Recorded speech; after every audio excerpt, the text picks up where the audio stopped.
नमस्कार. आणि 9 दिवस युद्ध केल्यानंतर देवीला विश्रांती दिली जाते.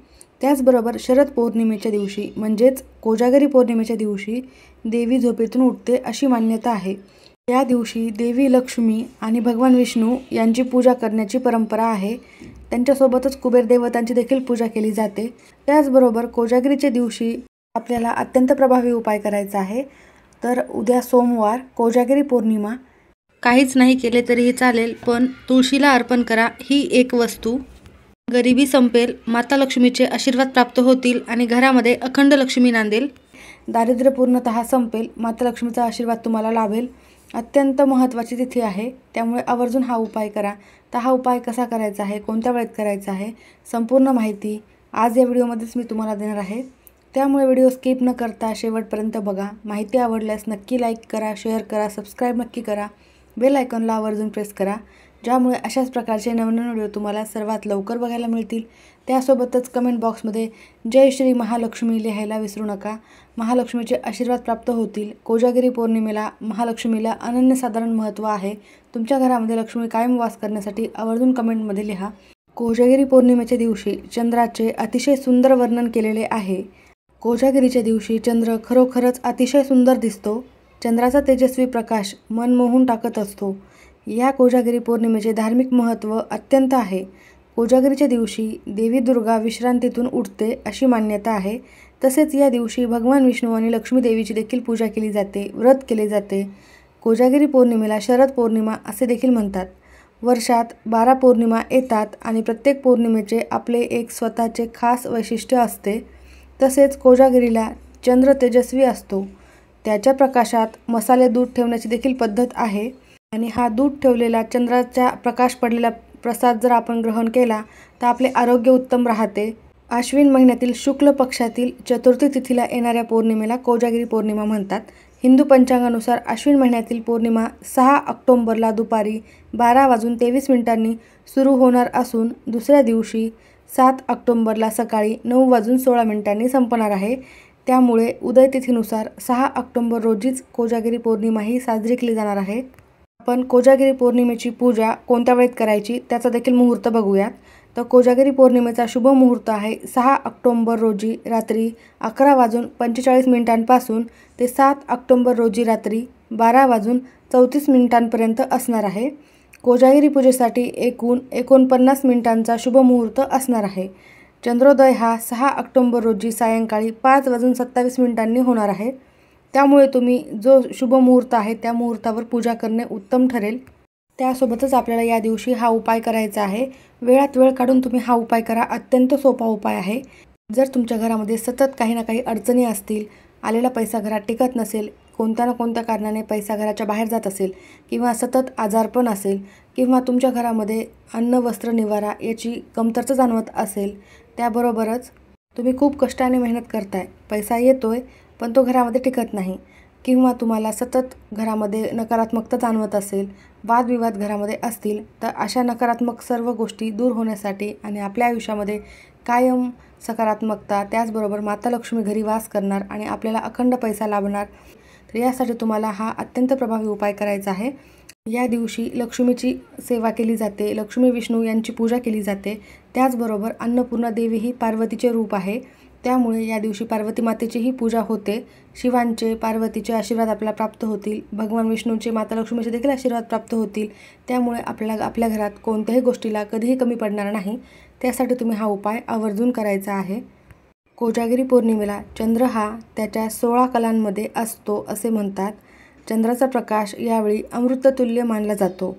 त्यामुळे धार्मिक प्रथेनुसार चंद्राला त्याच्या प्रकाशामध्ये खीर, मसाले दूध ठेवून ते पिले जाते. याचे कारण म्हणजे असे केल्याने चंद्राचा प्रकाश हा दुधावर पडतो, त्यात औषधी गुणधर्म प्राप्त होतात अशी मान्यता आहे.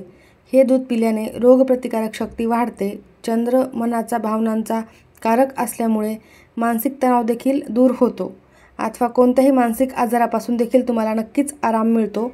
याशिवाय कोजागिरीला भगवान विष्णू आणि देवी लक्ष्मी यांची देखील पूजा केली जाते, त्यांचे व्रत केले जाते.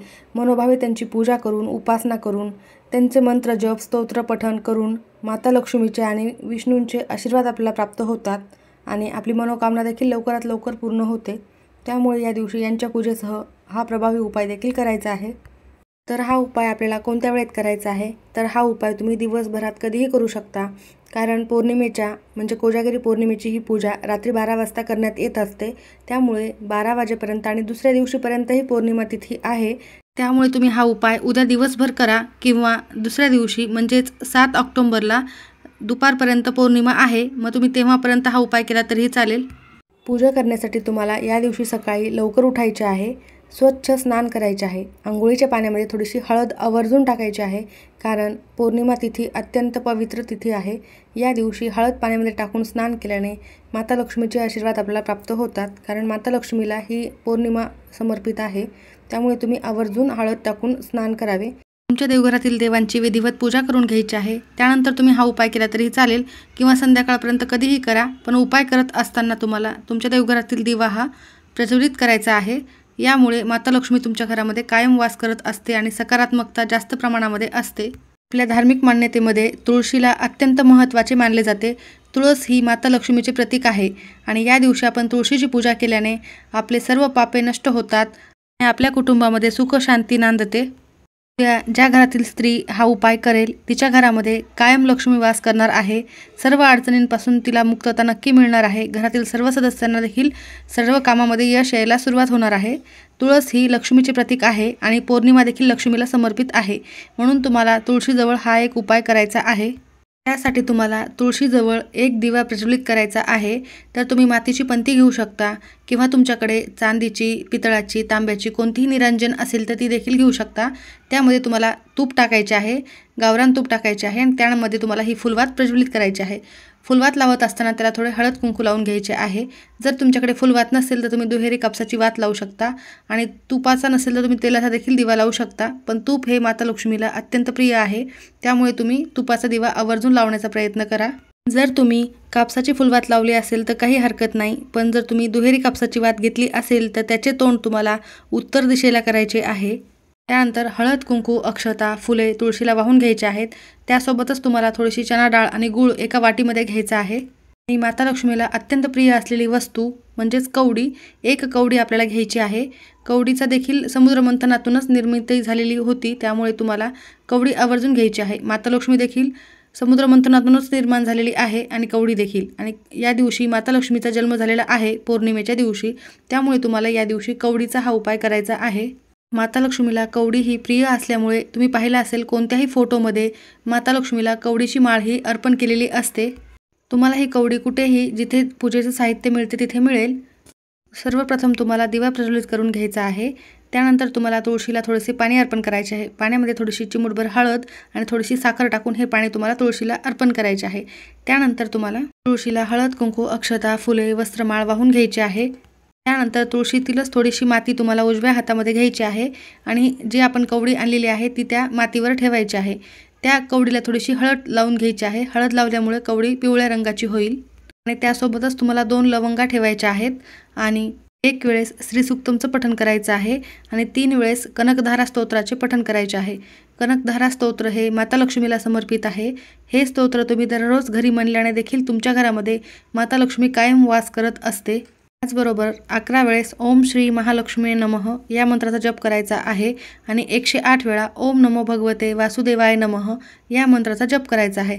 म्हणजेच भगवान विष्णूंची, माता लक्ष्मीची सेवा होते आणि यामुळे तुम्हाला माता लक्ष्मीचे आशीर्वाद प्राप्त होत असतात. त्यानंतर कवडी आणि लवंगा या तुळशीच्या मुळाशी टाकायच्या आहेत. पूर्णतः माती त्यावरून टाकून तुळशीच्या मुळाशी टाकायच्या आहेत व त्यानंतर तुम्हाला तुळशीला 11 प्रदक्षिणा घालायच्या आहेत. ओम नमो भगवते वासुदेवाय नमः या मंत्राचा जप करायचा आहे.